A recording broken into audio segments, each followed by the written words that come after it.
Okay, so outline why the gravitational potential is negative at the surface of the sun, right? Okay. Gravitational potential is the work per unit mass to bring an object from infinity to where it is, right? So if you're thinking of the sun, right, and then here's a potential energy graph, right? The potential energy is right at infinity it's zero, right? And so as we go to the surface of the sun, we're going down into this gravitational well, right? And so therefore, if zero is up here, if we say that the gravitational potential is zero with r is equal to infinity, right? And if we have to do positive work to get to zero, then therefore we're at a negative potential, right? That's what they're looking for. And then this guy here, show that r vs is constant.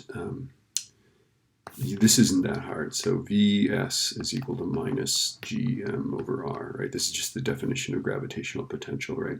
If you multiply both sides by r, you'll end up with r vs, which is what we want. And on the other side, you'll have nothing but constants, right? The gravitation constant and the mass of the sun, right?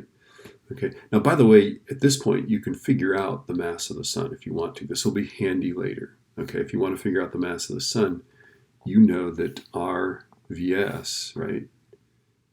We know that r vs is equal to minus gm. You know that negative 1.9 E11, right? That's this guy is our Vs, and R is 7 times 10 to the 8th, right? So 7E8 is equal to minus, and then G, you know what G is, right? And so you can solve for M, right?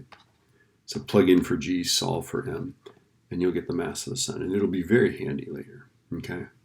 Then it says calculate the gravitational potential energy of the Earth in its orbit around the sun. What you want to do for this is we're going to use this thing, right?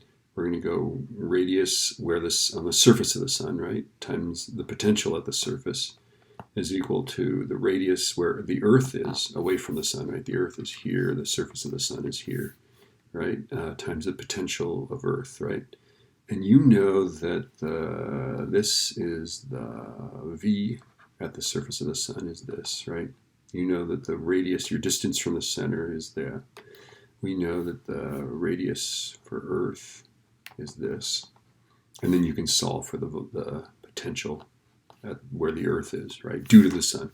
Okay, and then the potential energy will simply be the mass of the Earth times that potential where the Earth is. Okay, so by the way, I forgot this step because I read this as potential, but notice it says potential energy. When they say potential energy, they're talking about this. When they say just potential, they're talking about this V, right? And I find that confusing too. So anyway, be careful. It's a wild world out there. Go get them.